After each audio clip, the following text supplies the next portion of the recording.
सर्दियों की एक तारीख रात थी। अल्बानिया की बर्फीली वादियों में ठंडी हवाएं सरसराती फिर रही थीं। दूर एक छोटा सा पहाड़ी गांव था, कुकेस, जहां एक पुरानी सी झोंपड़ी के अंदर रोशनी झिलमिला रही थी। अंदर एक नौजवान बैठा था। उसके सामने एक पुराना कुरान खुला हुआ था। उसके होंठों पर तिलावत थी और आंखों से आंसू बह रहे थे। उसका नाम था इस्माइल बिन मोहम्मद। एक गैर मामूली नाम, एक गैर मामूली ईमान। उस वक्त अल्बानिया, जो कभी उस्मानी सल्तनत का हिस्सा हुआ करता था, अब एक काफिराना कम्युनिस्ट हुकूमत के जुल्म तले दब चुका था। एनवर होजा नाम का एक जालिम हाकिम, जिसने पूरे मुल्क को एक मुल्हीद मुल्क बना दिया था। अब इस मुल्क में न मस्जिद रहेगी, न अजान, न कोई सजदा होगा, न कुरान। ये हुक्म था उस्ताना शाह का। हजारों इमामों को जेलों में डाल दिया गया, मस्जिदों को गोदामों में तब्दील कर दिया गया और कुरान को नजर आतिश कर दिया गया। मगर एक ईमानी दिल अब भी धड़क रहा था, इस्माइल का। उसका वालिद हाजी मोहम्मद एक उस्मानी सिपाही था जो बाल्कन जंग में शहीद हुआ था।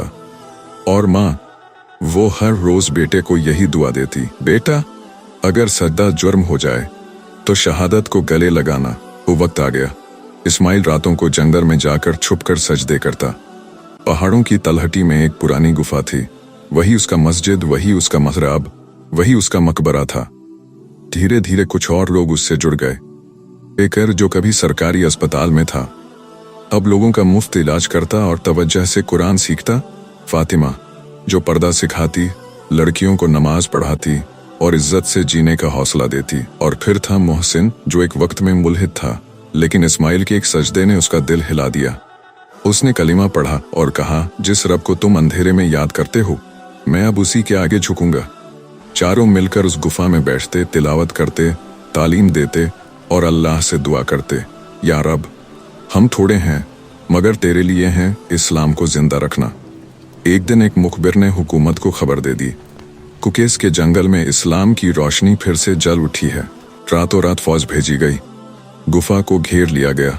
अंदर इस्माइल सजदे में था। फातिमा कुरान पढ़ा रही थी। मोहसिन बच्चों को सूरह यासीन याद करवा रहा था। दरवाजा तोड़ा गया। सिपाहियों ने चिल्लाकर कहा, इस्लाम की दुकान बंद करो वरना हमेशा के लिए बंद कर देंगे। इस्माइल खड़ा हुआ। उसकी आंखों में न डर था न घबराहट। दुकान नहीं है, ये रूह का कारोबार है और इसका मालिक अल्लाह है। चारों को गिरफ्तार कर लिया गया, जेल में डाल दिया गया, भूखा रखा गया, मारा गया। मगर उनके ईमान को झुका न सके। इस्माइल को तन्हा कोठरी में डाल दिया गया। दीवारों पर खून के धब्बे थे।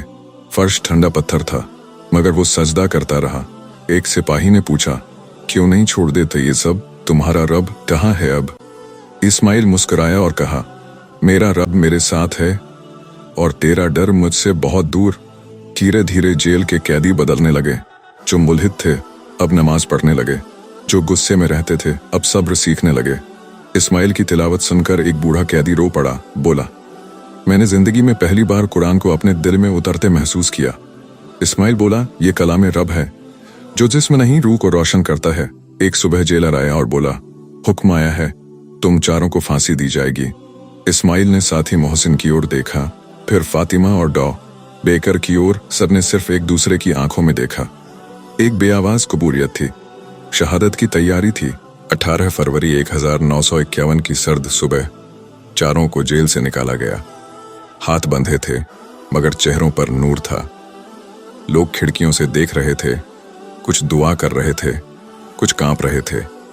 फांसी के तख्ते पर चढ़ते वक्त इस्माइल ने ऊंची आवाज में कहा, मैं गवाही देता हूं कि अल्लाह एक है और मोहम्मद सल्लल्लाहु अलैहि वसल्लम उसके रसूल हैं। अगर मरकर इस कलिमा को बचा सकता हूं तो मौत भी सौगात है। फांसी दी गई। चारों शहीद हुए।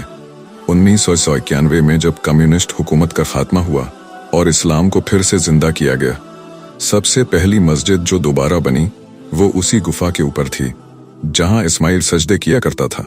लोगों ने उसका नाम रखा मस्जिद शहादत। दीवार पर एक तख्ती है उन शहीदों की याद में जिन्होंने रातों में कुरान पढ़ा और दिन में शहादत से अल्लाह से मिल गए। इस्माइल, फातिमा, मोहसिन और बेकर। आज भी अल्बानिया के बच्चों को जब कुरान पढ़ाया जाता है तो उस्ताद कहते हैं, अगर आज तुम खुले में सजदा कर सकते हो तो किसी इस्माइल ने सजदा करके जान दी है। ईमान कभी हारता नहीं, चाहे लाख जालिम आ जाएं। शहादत एक इनाम है और सच्चा मोमिन उसे खुशी से कबूल करता है। इस्लाम मिटता नहीं क्योंकि उसे दिलों में जिंदा रखने वाले होते हैं। अल्लाह उन्हें जन्नतुल फिरदौस में आला मकाम अता फरमाए। आमीन।